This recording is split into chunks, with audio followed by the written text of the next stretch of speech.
Hey everyone, it's me, HawkeyeG here, and today we're going to be doing a short overview video for the clan Moulder Vortex campaign, right? So we start up here, as hopefully you probably can figure out, we start up here in the northwest, right, by all the Dark Elves. So that's where the campaign begins. Before we really discuss the campaign, I'm going to go over the unique faction mechanics. Really, the one for Throt is, he doesn't have, well, the thing that he has is this flesh laboratory, right? So what you can do is you can apply these different kinds of augments to your units, right? So I have to use this mutagen currency. We'll cover how to acquire that in a bit.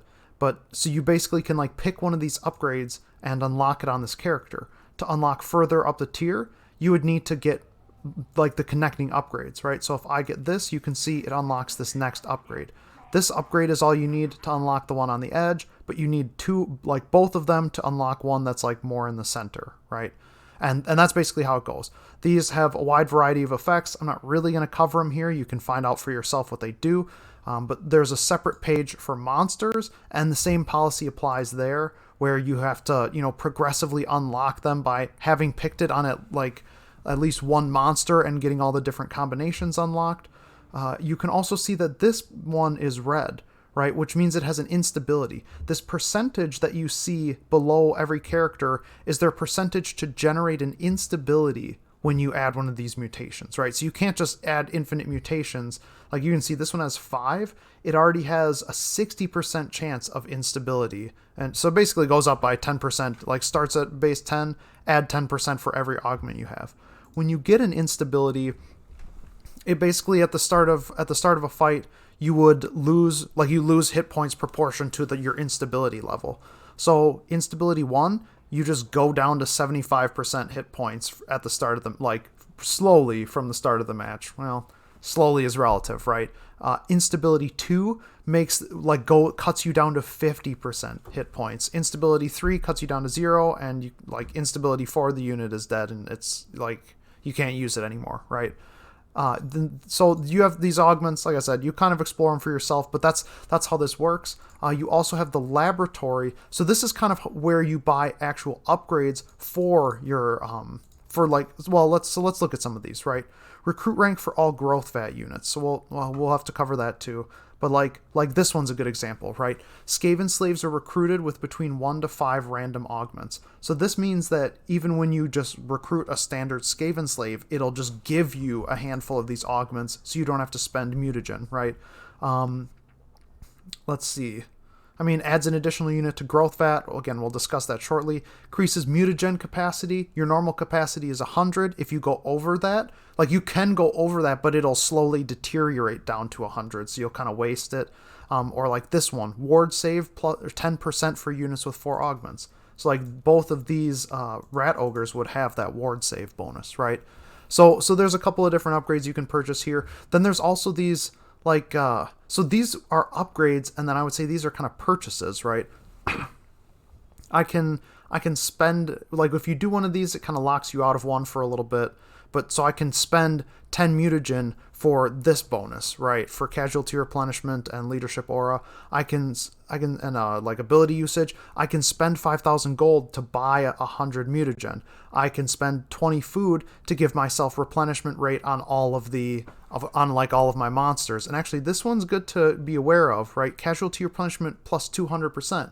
Well, that seems crazy, right? But one of these upgrades is casualty replenishment rate minus 100%. So just something to keep in mind. This campaign has a lot of risk reward to it. You can see, right? You upgrade a unit and it hits this augment peak and you kind of get screwed. Especially if you hit instability 2, instability 1, you can maybe kind of, I don't know. You can maybe say oh, it's okay. You might be able to get through with it, especially if the augments are good enough. But anyway, yeah, it's tough. It's tough to justify continuing to keep a unit, at least for me, as the instability level goes up, right? If I have instability 2, I get rid of it immediately. So that's how the flesh laboratory, how upgrading the laboratory and applying augments work. Now, 2 things to talk about. How do we get mutagen? What are growth vat batches? So every turn we acquire growth vat juice. You get a 60 passive. There's a few like landmark buildings like we have here in Grand. This one generates 10 per turn, right? There's a couple different things that you can make that will get it. I don't think there was any research for it, but you also get it as like loot from winning battles, and the passive amount is pretty good. So once it hits a certain point, you can see here it takes 500 for like wolf rats and 650, like, so you can get a growth juice cluster that will like give you just units that you can essentially recruit for free. I'm not sure if I have any here. Yeah, you have this like instantly recruit units extracted from the growth vat, right? So it doesn't even cost you anything to recruit them. You can just immediately pull them into your army. And as you get, you know, different upgrades in the growth vat, some of them might come with different augments and stuff like that, right? Yeah, augments applied to growth vat batches, so on and so forth. So that's how you can kind of progress that. So growth vat, pretty passive. It's like passive income plus battles plus maybe a little bit from buildings. You can pick a specific batch to get that unit, right? Like usually this will give you like 2 brood horrors and then like maybe 2 Skaven slaves and 2 rat ogres, or maybe 4 Skaven slaves, or, you know, two rat ogres, 2 wolf rats, right? So you kind of have to. There's really no guarantee of the other stuff you get, but you're at least going to get like a couple of whatever it is you're getting here. And then you can see this also gives you mutagen byproduct, right? So the 2 ways to get mutagen are either completing one of these like growth juice batches, and so you can see even the basic wolf rats one gives you your full 100, or you do the mutagen buyback from the flesh laboratory, that gives you a full 100. You can also get it from recycling units. Let's not forget to mention that. Right. Or, well, actually, no, that's right. Yeah, you don't get mutagen, you get growth juice from recycling a unit with instabilities, right? So that's how you get, like, mutagen is from the batches and from the mutagen buyback. That is the currency that you use to add a different augment to each monster, right? So that's the growth, that's the flesh laboratory. It's a lot of reading at first, it's kind of intimidating, but it's really not that bad. And it's very much like risk reward. So again, not something that's super favorable for my play style, but you know, you can see here, right? This rat ogre has 5 augments and it's unstable. This one has 5 augments and it's not unstable, right? So it just has all these bonuses and there's no downside to it. So especially once you can start kind of getting more growth vats and like once you have units to pull from, you know, and if you have a stable enough income to buy mutagen, it's a risk reward thing, right? That's basically what it boils down to. Okay, so that's the flesh laboratory. The other unique mechanic, we're in the Vortex campaign, but we don't have a Vortex ritual to complete. Instead, Ariel, right? If you know the gist of this campaign or like this DLC, oh, a portal has appeared in the Witchwood, and the Wood Elves are going to try to close it, or else Chaos will get through. And Throughout the Unclean gets informed by like a spy basically that this is happening, and he's like, hey, you know, maybe this is a good time to ambush Ariel and get her killed, right? So that's what his goal is in this campaign. You have 50 turns before she triggers this final ritual, and you have to do the final battle, right? Or you can also trigger it early yourself, and that's done by taking out these waystones, right? So you can see here, like Clark Herond, there's a waystone, and so there's going to be like a Wood Elf outpost here, and it's going to have an army here. Each of these is their own separate like faction, and they're all going to end up at war with you as well. But so you can use this map to like locate them. This also will remove some bonus that they would have in the final battle. Doesn't it say? Oh yeah, I have to go down here. So you can see like there's different things that will, like here, this like reduces their missile strength and ammunition and Ariel's ward save, right? This one reduces their weapon strength, and each one of these that you complete buys you another 10 turns, right? Because the timer starts out at 50. But so for every one of these settlements you blow up, you gain another 10 turns. And then once you've done 3 of these, you can trigger the battle yourself. Although you might kind of want to wait. Well, it's really up to you. It's up to you and how confident you are in your combat skills and your army, right? If you have a strong army with a bunch of high tier monsters with some good augments, you can probably go in a little early. If you are struggling to put together, like if you're getting unlucky with augments, or you just don't feel that you have like your own territory secured, or you just are like concerned, like you're like, well, I can keep getting all of these bonuses removed from them, right? That's not the worst option either, being able to like remove some of these bonuses. So you kind of have to use it at your discretion. Honestly, this is a situation where, especially if it's your first time through, if you're not on legendary difficulty, just make a save and try the fight and see what happens. And if you're like, wow, that was brutal, I'm probably going to have to put it off for a little bit. Keep in mind, you do also have to... So you have two goals in this campaign. One of them is to do this like final ritual battle, but you also have to destroy this Wood Elf faction. So it kind of goes hand in hand where... so the ritual sites are like this one, the Great Arena. You have this, yeah, you can see the flashing green, right? So there's one here, there's one here, there's one here in the Black Flood, there's one here at Val's Anvil, and then there's one here down at the Moon Shard. So you have to disrupt, you don't have to disrupt all of those, but you either want to do 3 of them or just like wait the timer out, I guess. You want to disrupt as many as you can. And you do have to like completely wipe out this Wood Elf faction. So those are the kind of things that you're going to progress for and aim towards in this campaign. Now, so we start up here, and this Atorak is the only settlement you have when you start. So you start with a non-aggression pact and military access for the Hmong, which allows you to like walk around to the side so you can use other stances instead of forcing you to underway through. But it kind of traps you, right?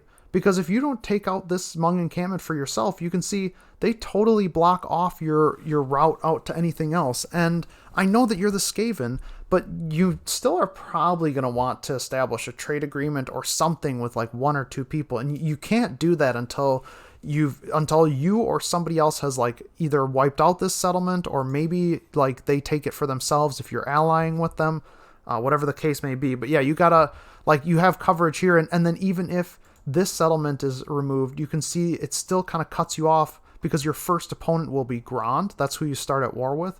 You still have this settlement kind of cutting you off from here as well. So just something to keep in mind. You also, I think I mentioned this, you start with a non-aggression pact with Nagarond, and I decided in my campaign playthrough, which you can check out on this page as well, to try to ally myself with Nagarond, right? It took a while, but I was able to, like, they actually ended up going to war with the Hmong, and so they took these territories, which allowed me to establish a trade route with them, and that's the only one that I really wanted. The game also wants you to, like, so here, if I look at this mission, I have a mission to do a non-aggression pact with Harganeth, and I got that mission, and then like 2 turns later they declared war on me, since I didn't really, I wasn't interested in that. So that kind of is emblematic of like the decision you have to make here, right? You're in the middle of Dark Elf territory. You probably don't want to fight all of them, but you probably don't want to be friends with all of them either. So early on, I would try to establish who you're most likely to want to be friends with. I mean, it's either going to be Nagarond or Harganeth, I would say, if you're going to be friends with them at all. As challenging as it probably would be, you can always try to wipe out Nagarond in the early game. I mean, this is a 14 stack and I have a 20 stack, right? If we catch them when there's no army at home, there's a good chance we can take it. It's really up to you. Since I started with a non-aggression pact, I figured kind of going with the flow for me, especially once they took out the Hmong for me, that was my chance to ally with them, right? So, but you can certainly try to fight them in the early game. It's hard to say that you could fight both of them, and it's funny because I don't think they have the agreement yet, but they do. No, Haggrave. In a couple of turns in this campaign of mine, Harganeth and Nagarond actually make a military alliance, which was kind of strange. But so they're very predisposed to be friends. You probably want to wipe, if you're going to fight, you probably want to fight one of them early on, right? You want to pick one to ally with and pick one to wipe out and try to like build up relations a little bit before fighting the other one and then wipe the other one out quickly.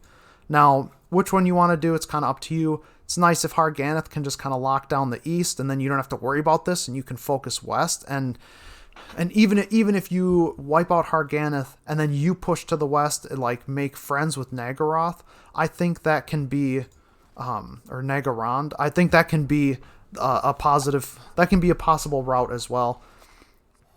But one of the decisions is, are you going to fight one or both of these, or are you going to befriend them? I mean, I really think like fight one, befriend one, probably the best option, but it's not like it's guaranteed because they like each other. From there, you got to set out to try to wipe out some of these other like little ritual sites, the waystones, right? And here's where it's a little tricky because you don't have like a great route to try to travel to the west. You're gonna have to like trespass through Dark Elf territory, and you're gonna get dangerously close to the Witchwood here, right? Plus, every time you take out one of these waystones, they send an army at you from the Witchwood that will come to your territory to attack. So what I ended up doing was going south, right? I figured, you know what? This one's the capital of Clark-Harrond. Why don't I just take this whole province for myself? So I ended up going to war with Clark-Harrond and pushing to the south, and so then, like the reasons you push to the south are, you would take this and this waystone here, and it would give you the option to kind of go for this waystone. I feel like the moon shard is a bit out of your way, but by the time you're ready for it, I do think it's viable still.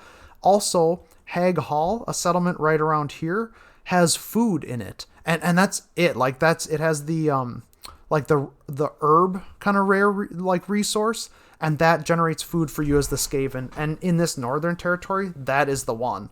Like, I can get that special building at Grand for food.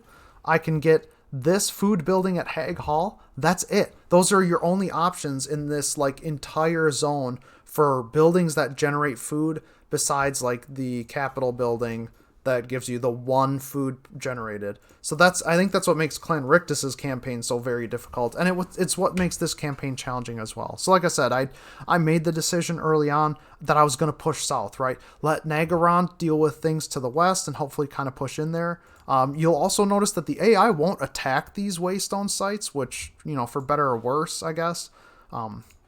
I probably could have gone for the Temple of Cain sooner and wiped this out with the hope that the Dark Elves would push west and kind of take this territory to allow me to pass through it, right? But you can still very easily take Clark-Harrond, and then Val's Anvil are both pretty safe and pretty close to each other.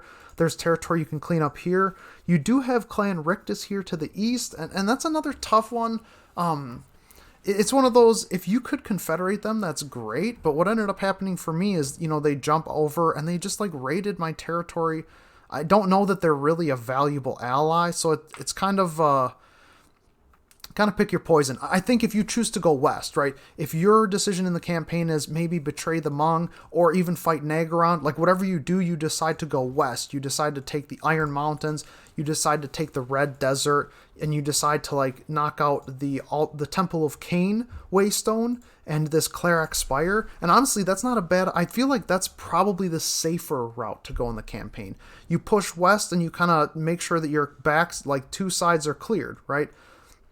Because the problem with pushing south is, Clan Rictus, even if you're friends with them, they're probably going to raid you. You also have Nagarith of the Dark Elves, or the High Elves, sorry, over here, and he also has the Underway stance, and especially if you take the land from Harganeth, like if you're pushing east and south, you probably want to take this province from Harganeth and then push south and try to, like, claim the Shaded Wood, the Clawed Coast, and the Broken Lands.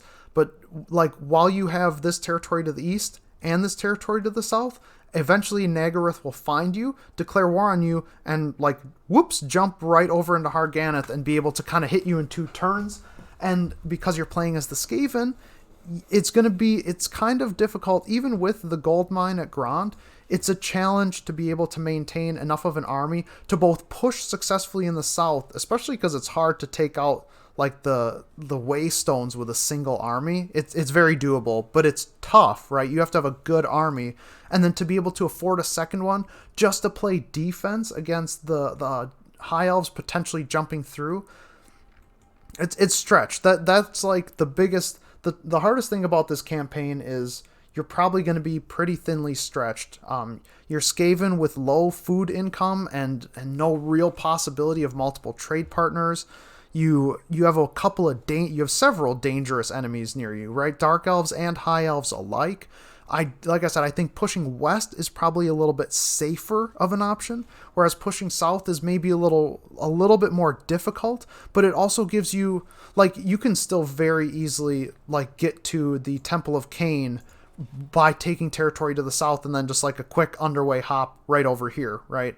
But if you push south, you kind of have access to more waystones, which buys you more time. I also think it's a lot easier to defend, like when you clear Waystone and they send an army from the Witchwood, it's just going to come right through this passage. They seem to just walk along land. I don't think they use the world routes at all. So it's really easy to just ambush them and pick them off right here in the Shadowwood as they pass through. Even if you own Clark Herond, they seem to just ignore that and kind of go straight for your capital. So just all things to know, right? In the end, in my campaign, I was kind of losing ground because, like, the one other question is, where do you put your undercities as Skaven? And this is very much where, again, I'd recommend partnering with one of these two Dark Elf factions and then putting undercities in their cities. Because what I did is put undercities over in the High Elf territory because I'm never going to go there and claim it. But once they know of you, I mean, they hate you. And the better friends you are with either of the Dark Elves, the more they hate you, and then they declare war on you. And the late game, I was getting hit pretty hard on the East Coast after taking out Nagaryth and was able to like push west. You just don't have enough economy as the Skaven to be able to cover multiple fronts at once. And so you end up getting spread a little thin because you have to go for specific objectives. You can't necessarily just take the territory that's comfortable for you. You have to reach and extend yourself a little bit. And you have to rely on the AI. Like, you have to rely on your enemies to make a couple mistakes as the Skaven. And especially if you're relying on the Wood Elves to make mistakes, they just like to sit in their territory forever and never leave it, which forces you to take difficult fights against superior missile fire. It's tough. And again, it's really tough because as this faction, like Clan Moulder, specializes in their monstrous units, right? Hell Pit Abomination, Mutant Rat Ogre, Brood Horror, like Rat Ogres, and even the Wolf Rats. I mean, obviously, late game, you're not really using a lot of Wolf Rats, right? But what I'm used to when I play Skaven is all the like missile units and artillery. So I definitely struggled to get a good handle on how to use the monstrous units and do a lot of melee fighting. And especially going up against the High Elves that are a missile-heavy faction, sending in a whole bunch of like melee and monstrous infantry, they're going to take a lot of damage. So you need to have pretty decent tactics and rush them and hopefully not fight them in the forest too much. With that being said, I think that pretty much covers it for this overview. If you want to see more details, you should watch the campaign that I streamed live, and I've uploaded that to YouTube here, so you can take a look at that as well. Like I said, it's just a challenging campaign. I don't think that it's tough because there's not a right or wrong answer to a lot of this. Do I go west or do I go south? I think west is safer, south is harder, but south has a little bit more benefits, right? Do I ally with Nagarond or Harganeth or neither or both, right?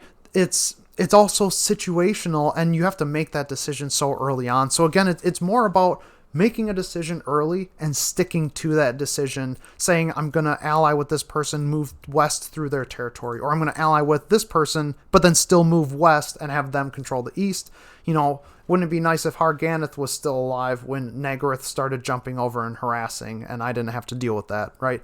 So those are all the kind of considerations to take into account when trying to decide what the best route for you is to take in this campaign, and what's going to be the easiest for you to manage or the best for your survival. So with that being said, thanks for watching. I look forward to seeing your comments in the description. Hopefully you'll check out my stream as well. And we'll see you next time.